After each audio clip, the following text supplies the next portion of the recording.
"You're declining our offer. Good luck finding something better." The hiring manager sneered, throwing his head back with a laugh that echoed off the glass walls of the conference room. His colleagues exchanged smug glances like I'd just told the best joke they'd heard all week. I gripped my portfolio tighter, heat rising up my neck. My expertise in rare earth material recycling commands a higher market value. I said, my voice calm, but strained. 8 years of specialized experience isn't reflected in this offer. He leaned back, smug. "We have 20 eager candidates who'd accept this salary without question." He tapped my resume like it was a napkin. "Perhaps you've overestimated your importance." Something in me snapped. I stood up, smoothed my dress, locked eyes with him. "No, I haven't, but you certainly have underestimated it." And I walked out. I could hear their laughter behind me, their disbelief that I dared to say no. 3 weeks of interviews, and it all ended in mockery. 2 weeks left until rent was due. Savings dwindling, anxiety chewing through the seams of my spine. But I never imagined that within 72 hours everything would change. Before I tell you how I turned that humiliation into the greatest triumph of my career, I want you to remember something. Think of the last time someone undervalued you. That feeling in your chest, that slow burn of disbelief, rage, and disappointment. Hold on to that. Because what comes next might just give you the courage to never let anyone treat you like you're disposable again. My name is Belinda Arvello, and 6 months ago, I was the invisible force behind one of the most significant breakthroughs in rare earth material, recycling and innovation that slashed extraction costs by 42% and boosted yield purity to levels that turned heads across environmental science and tech manufacturing. But you wouldn't have seen my name on any of the press releases or on the keynote presentation at the Earth Resources Conference last fall. That was Meredith's name, my supervisor. She wore the spotlight like perfume, spoke with polished ease fielding questions about her innovative approach, while I sat in the third row, hands folded in my lap, my mouth tasting like copper. I had been the one running late-night tests in the poorly ventilated basement lab, the one calculating molecular bonding patterns at 3 a.m. with a mug of cold coffee and a throbbing forehead. 3 years of quiet work, 3 years of being just the researcher. My father used to say, "Let your work be your voice, Mija." Excellence always rises. He taught high school chemistry back in San Juan before we moved to Michigan. My mother taught literature. Between the two of them, I learned to think in formulas and metaphors, to believe that brilliance didn't need to shout. But that night, watching Meredith soak in praise for my discovery, I realized something brutal in the real-world. Excellence without visibility is an invitation to be erased. After the conference, I sat on the cold hotel floor with my laptop open, rereading the internal memo where Meredith had first dismissed my proposal as conceptually optimistic. Now she was calling it a game changer. I made myself a promise that night, never again. Never again would I let someone else take credit for my work. Never again would I sit quietly and wait for recognition. And never again would I let an employer place a dollar figure on my worth that didn't match what I'd bled to build. That's why, when I got the email from Greenword Technologies, I felt cautious hope. They were a rising name in sustainable manufacturing. Their messaging screamed innovation, the kind of company that posted environmental mission statements on their homepage and quoted Greta Thunberg in their social media bios. Their hiring process was intense: 3 technical interviews, 1 presentation on my research methods, and back-to-back meetings with 5 department heads. But I held my own. During my presentation on molecular separation techniques, I saw Nolan, the hiring manager, actually nod. For a moment, I let myself believe. Then the offer came. The email subject line: "Congratulations, join the future of green manufacturing." I clicked it with a flutter in my chest, and there it was, a salary offer that barely exceeded what I'd made as a mid-level researcher for a senior role, a role that demanded niche expertise fewer than 50 people in the country held. It was a slap dressed as a handshake. I spent a full day preparing for the negotiation, market research, salary data, comparisons, talking points. I rehearsed like I was prepping for court. What I didn't prepare for was being laughed at. What I didn't expect was the ridicule. After the meeting, I sat in my car in the parking lot gripping the steering wheel. My reflection in the rearview mirror looked glassy-eyed numb. What had I done? Had I just made a massive mistake in this economy with green initiatives facing budget cuts and layoffs across the industry? Had I just thrown away my only chance? My phone buzzed, a text from my sister, Lucia. How'd it go? I didn't answer. Instead, I drove home to my modest one-bedroom apartment and heated up leftover arroz con gandules. The scent of sofrito reminded me of Sundays in our tiny Michigan kitchen, my dad humming while grading lab reports, my mom editing student essays at the table. They'd raised me to believe hard work and humility always paid off. But now I wasn't sure that was true. I finally called Lucia. You did what she gasped when I told her. They offered junior pay for senior-level work, I explained, pacing in my tiny kitchen. Then he laughed when I countered. Belinda, rent is due in 2 weeks. You have bills, groceries. Life, I'll figure it out. She sighed so loud it buzzed in my ear. I love that you stood up for yourself, but maybe call them back tomorrow. Say you've reconsidered and start a job knowing I'm undervalued from day one. No thanks. We hung up with tension humming between us. That night, I opened my laptop and applied to 14 new positions, scheduled 2 interviews, updated my LinkedIn and recalculated my budget. 53 days. If I cut everything non-essential, that's how long I could stay afloat. Not ideal, but not impossible. I wouldn't let them break me, not this time. The next morning, I woke up before dawn with the kind of nervous energy that makes sleep feel like a luxury. I laced up my running shoes and pushed myself into the cold Michigan air, my lungs burning with each breath. My brain kept replaying Nolan's laugh, that echo bouncing in my skull like a cruel metronome. Was I wrong? Had I overestimated my worth? Maybe Meredith was right to present my discovery as her own. Maybe I was just a cog, replaceable, invisible. No. I stopped mid-run, my shoes skidding against frozen pavement. I wasn't going to let that narrative grow roots. I knew what I had built, what I had sacrificed. I had seen the data, the purity levels, the cost savings. This wasn't ego. It was evidence. 3 days passed. I poured myself into preparing for my upcoming interviews. This time, I led with compensation expectations. No more letting companies string me along for 6 meetings only to discover they had budget constraints. And then on the 3rd day at exactly 2:17 p.m., my phone rang. Unknown number. I hesitated before answering. Hello, this is Belinda. A pause. Then a deep, measured voice. Ms. Arvello. This is Darren Winslow, CEO of Greenword Technologies. My breath hitched. I had never spoken to him, never even seen him. I heard you turned down our offer, he said. That's unusual. I said nothing. Let him talk. After you left, he continued, our engineering team took another look at your work, specifically the molecular separation technique for lithium extraction. They now believe your method could revolutionize our production line. The projected savings are significant, far more than we initially calculated. I sat down slowly at my kitchen table, my heart pounding. Miss Arvello, are you still with me? I'm here, I said calmly. I'm just considering what it would take for me to join a company where qualified candidates are mocked for knowing their value. Silence. A full 5 seconds of silence. I understand your hesitation, he finally said.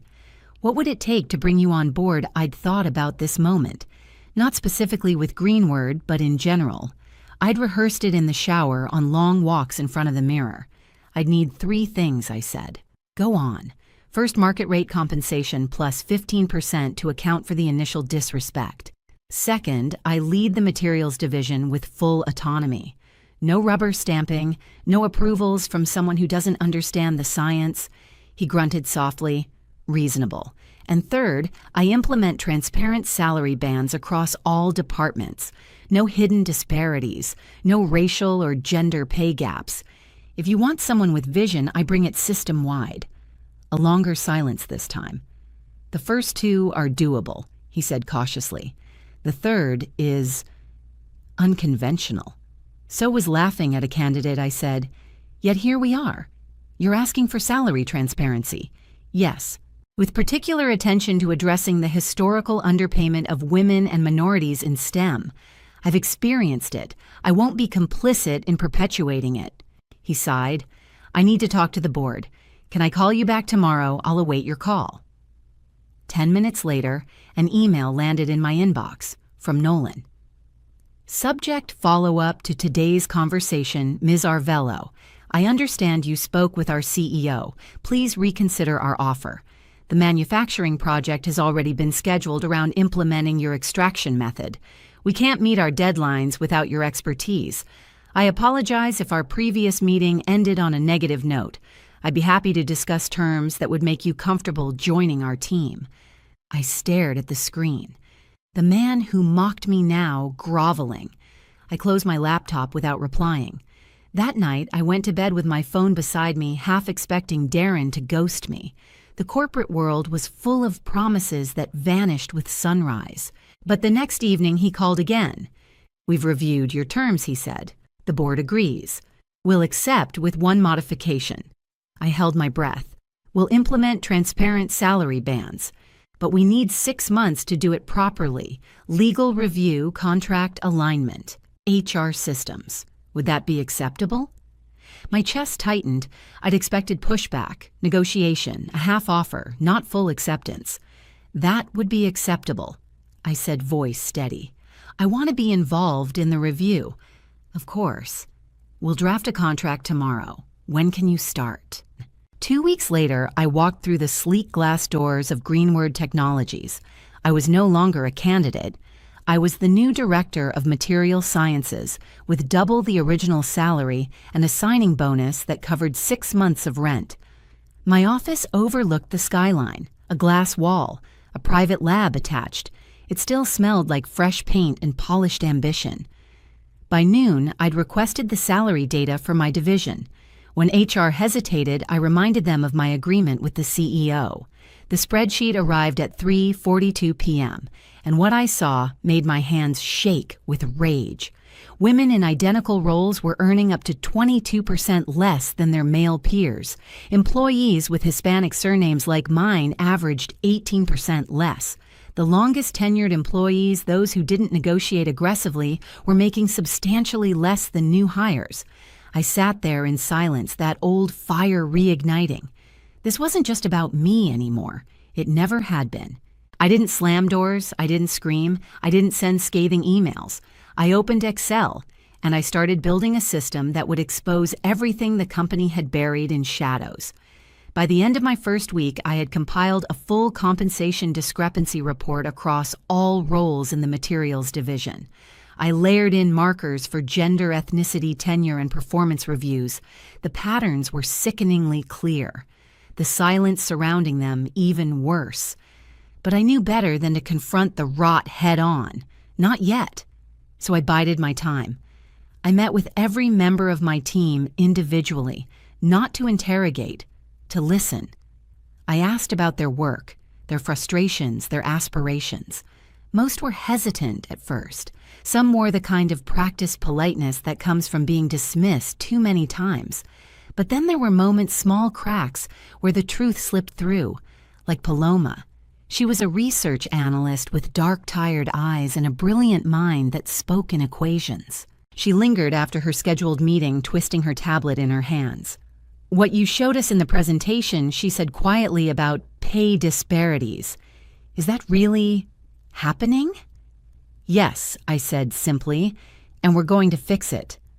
She nodded slowly. I've been here 3 years. Last month, I found out a new guy half my experience makes $15,000 more. When I brought it up to Nolan, he said talking about salaries was unprofessional. Her face crumpled in frustration. I thought I was imagining it. Like maybe I was being too sensitive.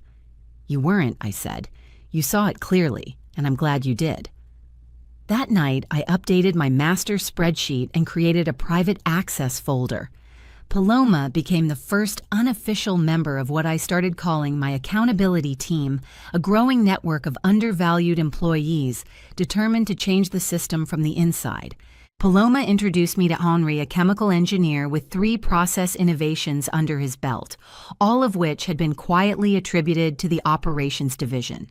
And Daisy, a lab technician whose procedural overhaul had saved the company 120 KLs last year, but no one even knew her name outside the basement lab.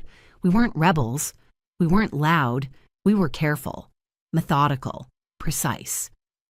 Together, we converted an abandoned storage room into a secondary testing space using salvaged equipment. When supply orders were mysteriously delayed, we documented everything.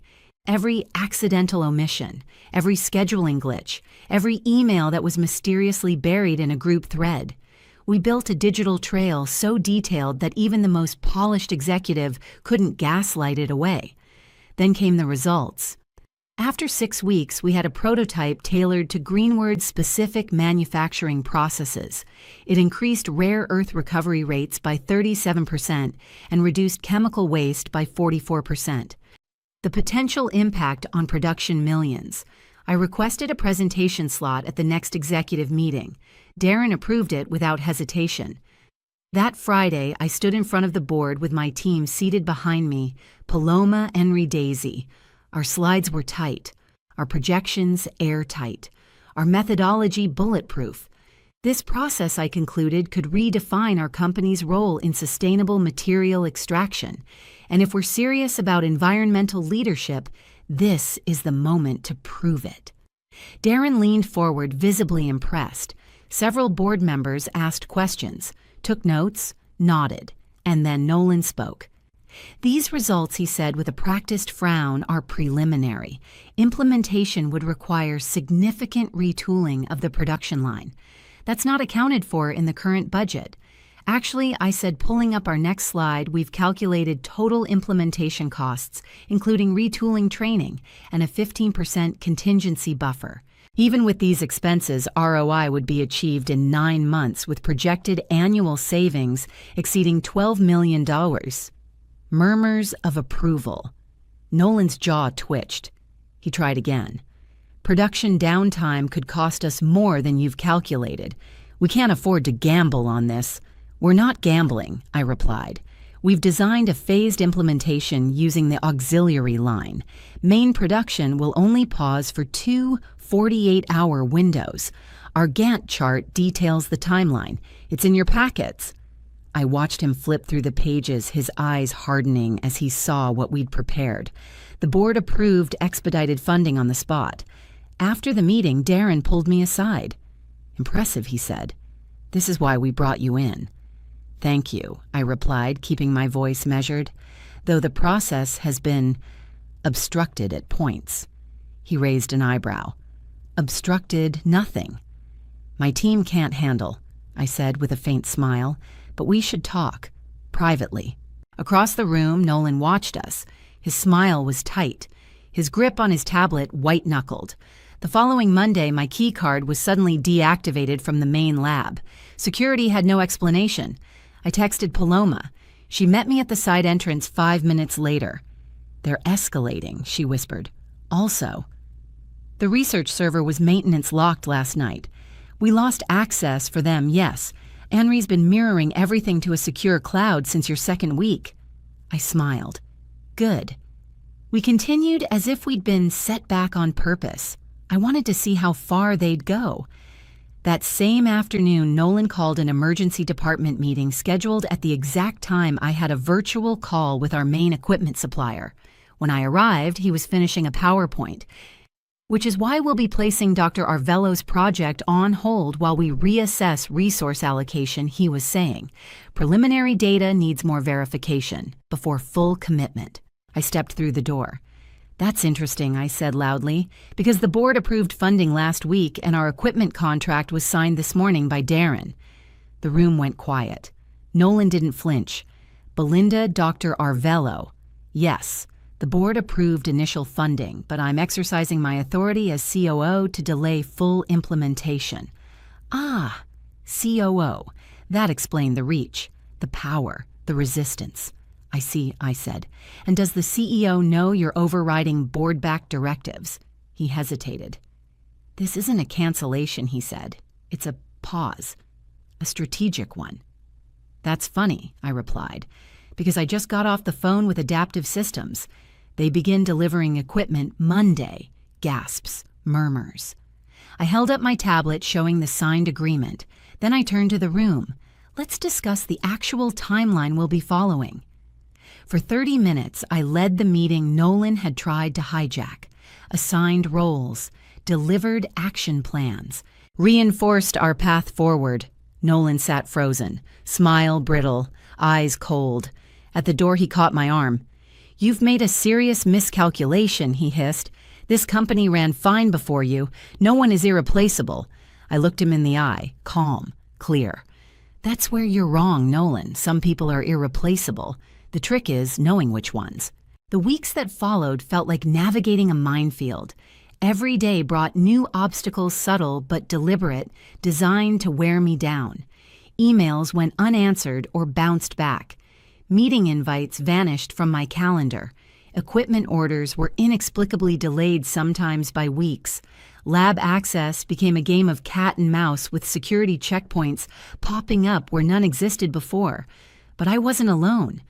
Paloma, Henry, and Daisy became my closest allies, not just colleagues, but warriors in a quiet battle for justice. They shared stories of being overlooked, underpaid, and underestimated. Henry told me how he'd been passed over for 3 promotions despite innovations that saved the company millions. Daisy confided in me about being excluded from key meetings where her ideas were later presented by others as their own. The truth was clear. This company had built a culture of silence and invisibility, and I had become a threat. Nolan, in particular, was relentless. One morning, I arrived to find my keycard deactivated for the main laboratory. Security had no explanation. Paloma snuck me in through a side door. It's getting worse, she whispered. The research server was locked for maintenance last night. All our simulation data is inaccessible. We have backups, I said. Henry's been mirroring everything to a secure cloud since week 2. They don't know. We doubled down. Every setback was met with a strategic counter. When project timelines were manipulated, we documented the changes. When resources were diverted, we logged every email. I compiled a dossier that would eventually expose the sabotage. Then came the critical executive meeting. Nolan scheduled a department meeting precisely when I had a call with our key equipment supplier. By the time I arrived, Nolan was concluding his presentation. And for these reasons, we will place Dr. Arvello's project on hold pending further review of resources, he announced. I stepped into the room. That's interesting, I said loud enough for all to hear, considering the board-approved expedited funding yesterday, and the contract with Adaptive Systems was signed this morning by Darren Winslow himself. Heads turned. Nolan forced a smile. Belinda, the board approved initial funding, but I have final say over production scheduling as COO. Does the CEO know you're overriding a board-approved initiative? A flicker of doubt crossed his face. This is not a cancellation, merely a postponement. I see, I replied. Funny, because I missed the first part of this meeting due to a call confirming equipment delivery Monday. The room was thick with murmurs. Nolan tried to salvage his authority. The delays are necessary to ensure smooth production. We cannot risk costly downtime. I pulled up the project plan. We designed a phased rollout to minimize disruption. 2 48-hour windows of mainline downtime. The plan is in your packets. Nolan's composure cracked. As the meeting ended, he caught me by the arm. You've made a serious miscalculation, he hissed. This company operated successfully long before you arrived. No one is irreplaceable. I met his glare evenly. That's where you're wrong, Nolan. Some people are irreplaceable. The trick is knowing which ones. Behind the scenes, Nolan's resistance escalated. He circulated memos questioning my management style. Whispers about disruptive behavior and parallel power structures began to spread. Yet the executive team was watching. Darren called me into his office. "Nolan has concerns about your approach," he said. "He believes your compensation initiative is dividing the staff and undermining authority." I leaned forward. I documented every instance of obstruction, deleted meetings, delayed orders, withheld resources. I pulled out my tablet and shared the evidence. Emails instructing staff to delay projects, video clips of Nolan taking credit for my team's work, testimonies from employees. Darren's expression shifted from skepticism to stunned realization. "Nolan, is this accurate?" he stammered. "This is being taken out of context. It's a pattern," I said firmly. "A coordinated effort to undermine a board-approved project." Darren nodded. "Enough. Nolan will transition to an advisory role immediately.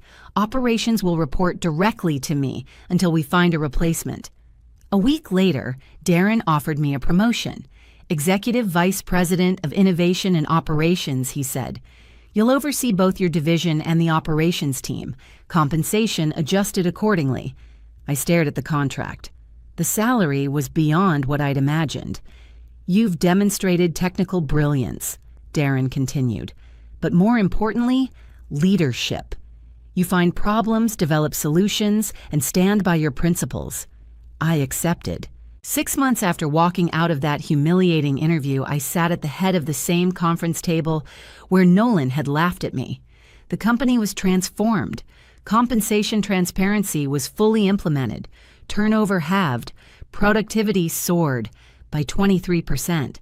My extraction process saved millions and put Greenwood Technologies on the map as an industry leader. A new employee approached me after a meeting. "Dr. Arvello, your work is revolutionary," she said shyly. "It's why I wanted to join Greenwood." I smiled. "Never let anyone tell you what you're worth." The news buzzed on my phone. My old company was collapsing, stock down 30% in 3 months. I closed the alert with satisfaction. Sometimes the best revenge isn't what you do to others, it's what you build for yourself. The quarterly town hall was a spectacle. Company-wide attendance streamed across regional offices, executives polished and poised, department heads prepping slide decks with bullet point wins and inflated impact metrics. I was scheduled last.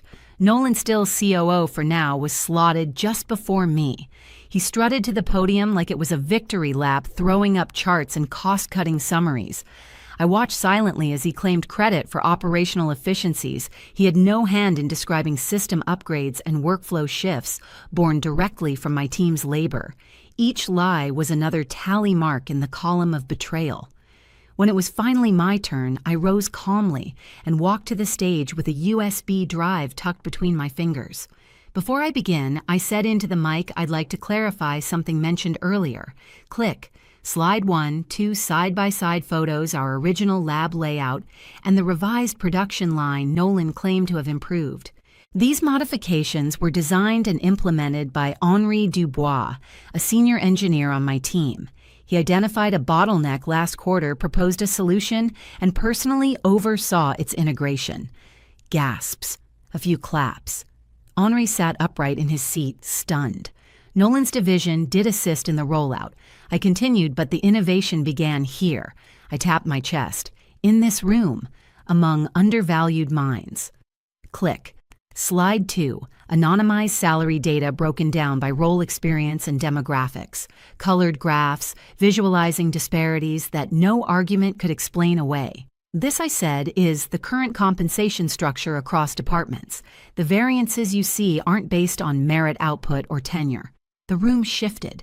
People leaned in. Several employees locked eyes with one another, some in anger, others in dawning realization. Over the next 6 months, this will change. Click. Slide 3, projected salary bands tied to role complexity, experience, and peer benchmarks. We've established a transparent compensation framework. It's not perfect yet, but it's a start. A promise that your value will no longer be decided behind closed doors or based on who negotiates loudest. The applause started slow, then swelled. I stood steady, letting the moment breathe. From the corner of my eye, I saw Nolan stand and slip out through a side door.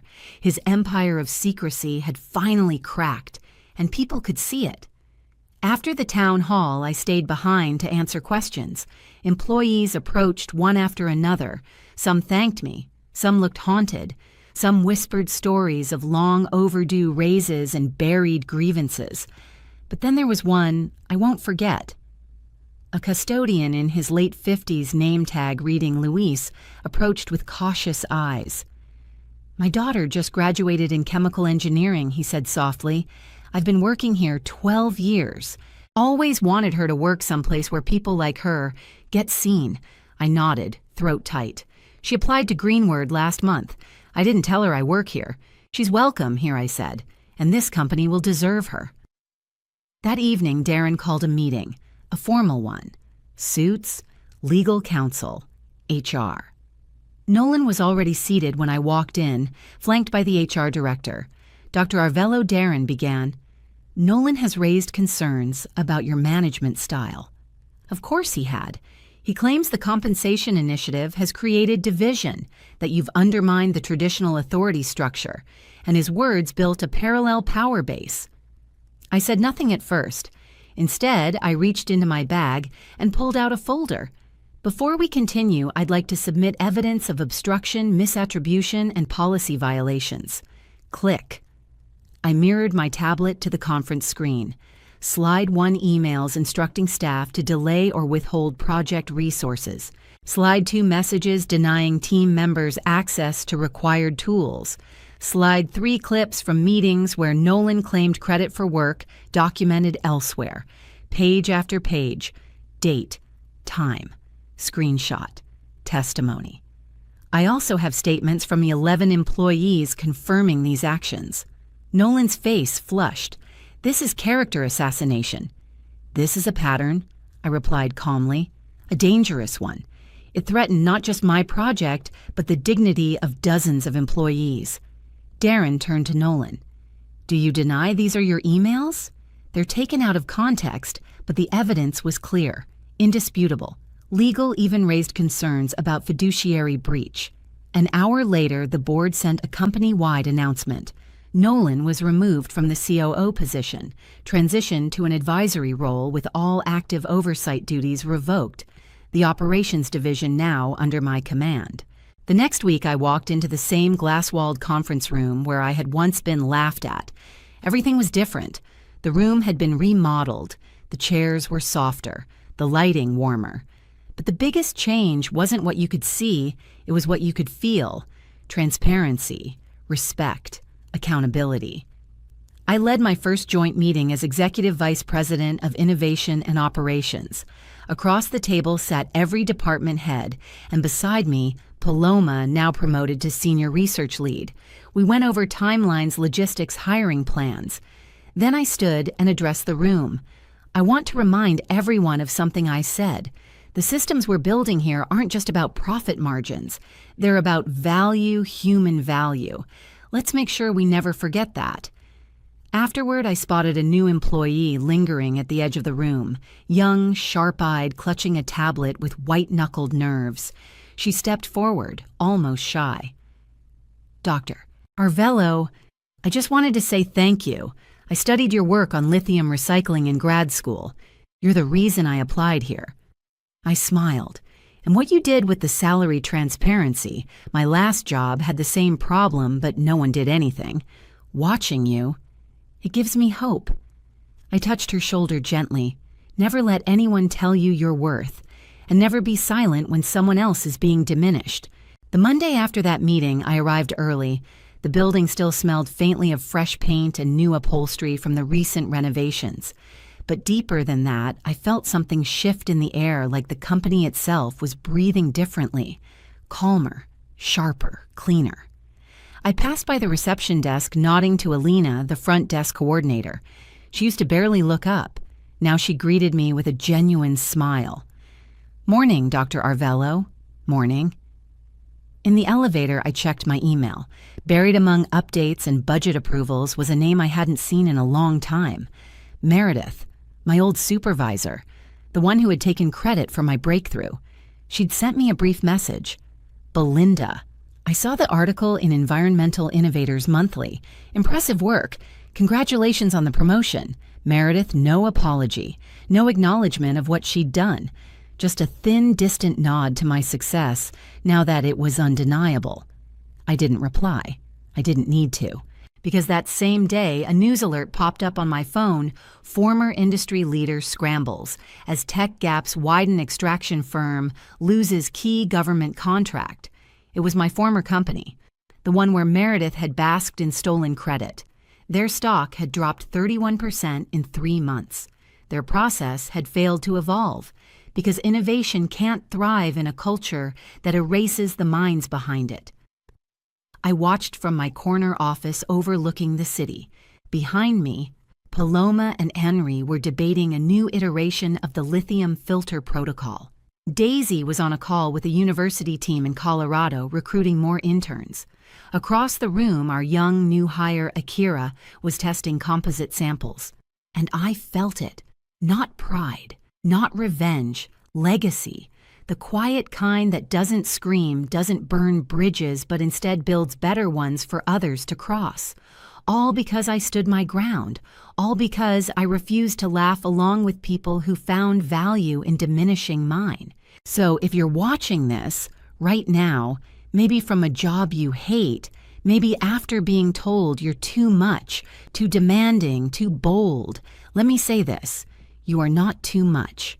You're just too big for the boxes small minds want to keep you in. If my story resonated with you, please hit that like button and subscribe to our channel. I want to hear from you. Have you ever been in a position where someone underestimated your worth? Maybe you stood your ground. Maybe you wish you had. Either way, share your story in the comments, because sometimes all it takes is one act of courage to change not just your life, but the culture around you. Knowing your worth isn't arrogance, it's survival. And one day, it might just be the key to building something no one can take from you.